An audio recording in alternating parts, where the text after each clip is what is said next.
Chapter 1. The Draft. The notification doesn't wake you immediately. It comes in waves. A vibration against your desk that stops just long enough for you to almost fall back asleep before it starts again. By the third or fourth time, you're fully awake, staring into the dark, trying to understand what feels different. Your phone is still lighting up.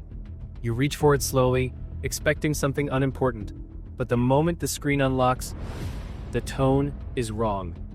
Messages are stacked across your screen, group chats that are usually quiet, suddenly moving faster than you can read them. There's no humor, no exaggeration, just short, direct instructions repeating in different ways. Check your email, now. This is real. You switch to your inbox. One message. No logo. No familiar sender. Mandatory service notice. You hesitate before opening it, like reading it will change something. But your phone vibrates again. Your name. An identification number. A location. A time. 4 hours from now. And one line at the bottom. Failure to comply will result in enforcement. You read it twice. Nothing changes. Your phone fills with screenshots. Same message. Different names. You check the time. Just under 4 hours. You don't decide anything. You just move. Clothes into a bag. Charger. Wallet. You pause once, looking around your room, expecting something to feel different. It doesn't. Outside, the street is quiet, but not empty. Lights are on. Doors open. People step out one by one, moving in the same direction. No one speaks. You check the time again. Just over 2.5 hours left.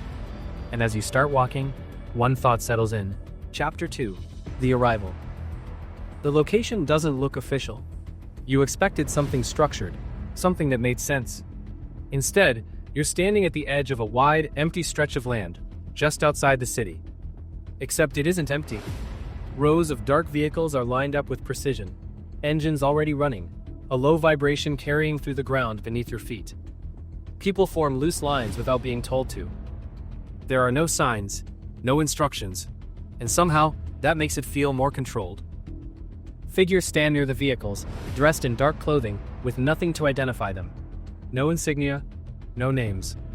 They don't speak. They don't check anything. They just gesture. When it's your turn, one of them nods toward an open vehicle. That's enough. You step inside. Dim lighting, rows of seats already filled. No one looks at you. No one reacts. They just sit there, facing forward, like they've already accepted this. The door shuts behind you. The vehicle starts moving. You feel every turn, every shift, but there are no windows, no sense of direction. The outside world disappears completely. No one speaks, no signal. Time stretches in a way that doesn't feel normal. Eventually, the vehicle slows, stops. The door opens, light floods in. You step out, and the air feels sharper, colder. Ahead of you, the environment doesn't look like a battlefield. It looks interrupted. Buildings partially standing, structures left unfinished. Then you hear it. A low, constant sound. You look up. Drones. Dozens of them, moving slowly across the sky, not reacting, not engaging, just watching. Chapter 3. The Front Line. The screen in front of you turns on without warning. One moment it's blank. The next, it's filled with a live feed. The image is grainy, slightly distorted. It shows what looks like a street, though parts of it are missing. Edges broken, details unclear. Movement catches your attention. A figure crosses the frame, then another. Immediately, the system reacts. Thin outlines appear around them, tracking every step with precision that feels too exact. Information appears on the side. Not names, not identities, just numbers, coordinates. Then a countdown appears. 30 seconds. You wait for instructions. None come. Instead, 2 options appear. Confirm, skip. That's it. You glance around.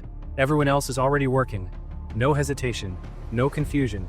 Just watching, clicking, moving on. You look back at your screen. The figures are still moving. The countdown drops. 15 seconds. Your hand hovers over the controls. You try to understand what you're deciding, but there's nothing to go on. 8 seconds. 7. You press skip. The screen flickers instantly. A new feed replaces the old one. Different location, Same system. Another countdown begins. This time you don't wait as long. You press confirm. The feed cuts. Black. Then the next one loads.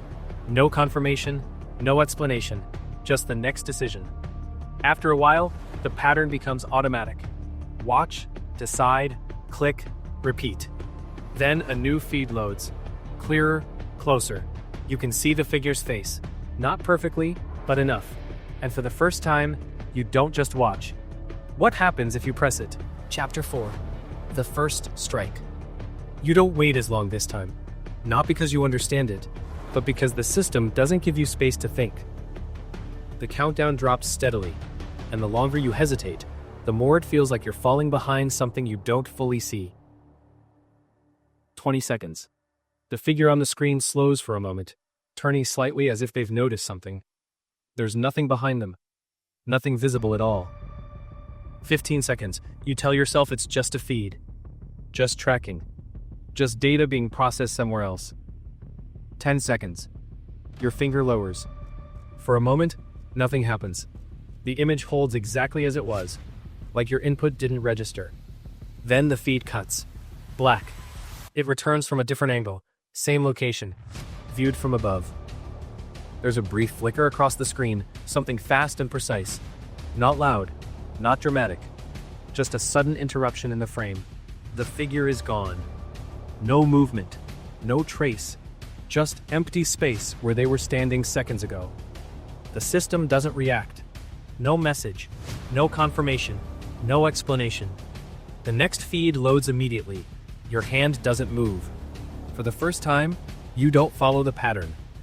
You just stare, trying to process what you saw. Around you, nothing has changed. Everyone else keeps working. No one stops.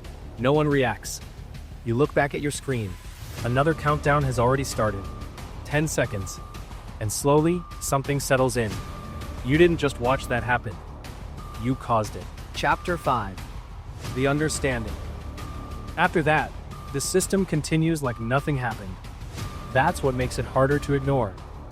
Feed after feed loads in front of you, each one structured the same way, each one asking for the same decision.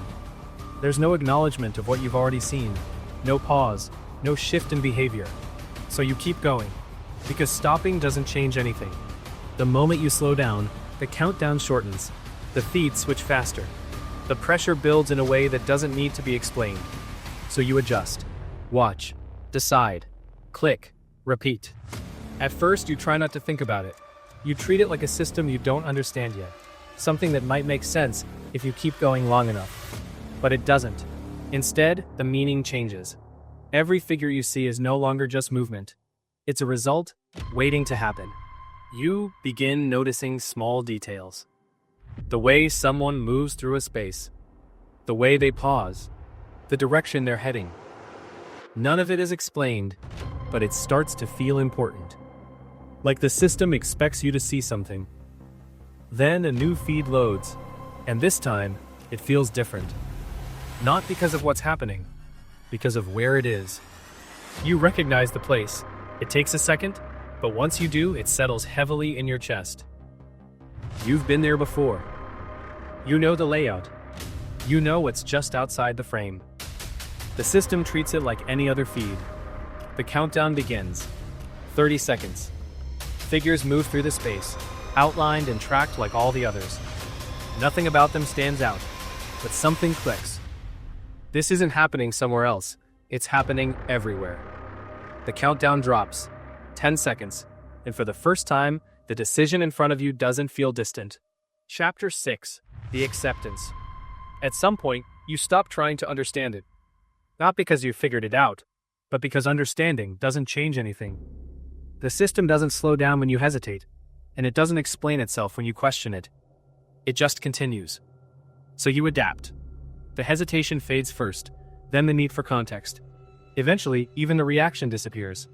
The feeds blur together. Different places, different people, but the same structure repeated so many times that it stops feeling distinct. You don't look for meaning anymore. You just keep up. Watch, decide, click, repeat. Outside, the drones continue their slow movement across the sky. You barely notice them now, but they're still there, Constant, steady, part of the system you're sitting inside. Time doesn't feel real. There are no breaks, no clear start or end, just a continuous flow of decisions.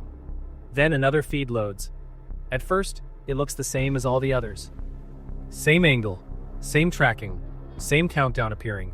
30 seconds. But something feels off. The layout is familiar. The positioning of the buildings. The direction of the path. You've seen this before. Not on a screen, in person. The realization builds slowly as your mind connects it. The place you arrived earlier. The route you walked. This is the same location. The system doesn't react. It doesn't acknowledge it. It just continues. The countdown drops. 15 seconds. Figures move through the frame, outlined and tracked like all the others. Except now, you understand where they are. You understand how close this is. Your hand hovers over the controls. The countdown continues. 5 seconds. And for the first time, you realize something the system never needed to tell you. There was never a front line,